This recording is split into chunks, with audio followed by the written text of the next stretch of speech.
لیے آپ کو اس کا ول نہیں آتا, آپ کو اس کا ٹیسٹ نہیں آتا, اس ٹائم پر جلد بازی آپ کو مروا دیں گی. تو آج میں ویسے ایک سوال پڑھا تھا, کسی نے کہا جی بزنس کرنے کی اچھی عمر کیا ہے. میں کہتا ہوں کسی بھی چیز کی کوئی عمر شمر نہیں ہوتی.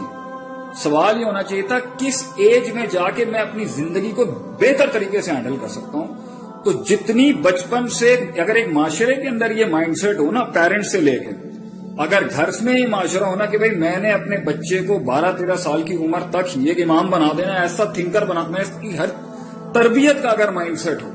تو وہ 12-13-14 تک آ کے نا گھوڑا چلانے سے لے کے نا ملک چلانا بھی سیکھ لے گا. جب سوچ یہ تھی کہ بچپن سے اس کی بیس میں نا میں نے اس کا کوئی لمحہ ایسے نہیں جانے دینا, اس کو اگر کھیل تفریح کا بھی ٹائم دینا, اس کی ہر چیز میں ذمہ داری لیتا ہوں ایک قوم کو لیڈر دینے کی,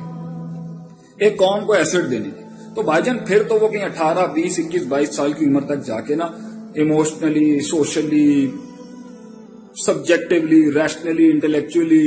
انٹرپرسنلی, personally, macro, micro, generically, specifically, politically, economically, financially, physiologically, ہر ایسپیکٹ سے جو نا سائیکولوجیکلی ساؤنڈ ہوگا, اس پہ غور و فکر کیا ہوا. لیکن جب ہماری یہاں زندگیاں بالکل آدھی کنفیوز, آدھے ویسٹرن, آدھے دیسی, آدھے پھر کچھ شو, پھر کچھ ہمارا جو ہے وہ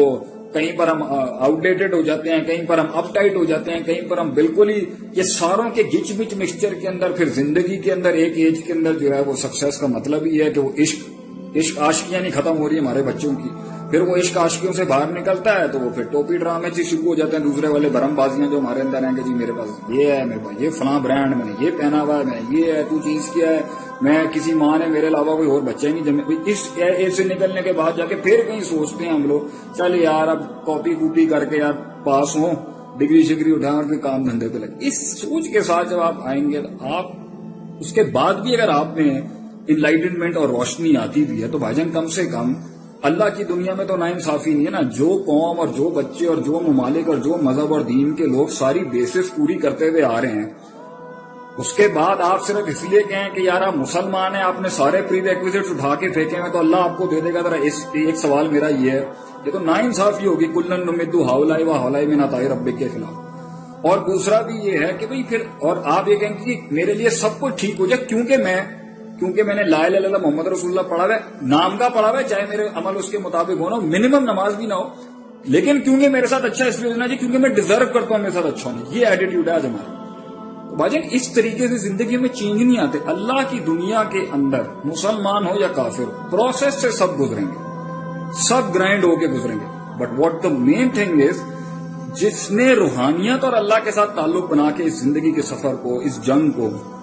اس ایکچولائزیشن کے ساتھ اللہ کے لیے اصول لے لیے نا, وہ افیکٹولی اور ایفیشینٹلی وہاں پہنچ جائے گا جہاں پر یہ 600-700 سال تک نہیں پہنچ سکے. ہمارے والے 70 سالوں میں دنیا میں وہاں راج کرتے تھے جہاں ان کو صدیاں لگ گئی پہنچنے کے لیے. یہ اللہ کا وعدہ ضرور ہے کہ انتم لا تہنوا ولا تحزنوا انتم الاعلون ان کنتم مؤمنین. ایمان کو اگر آپ ایڈ کر دیں گے نا اپنی اسٹرگل کے اندر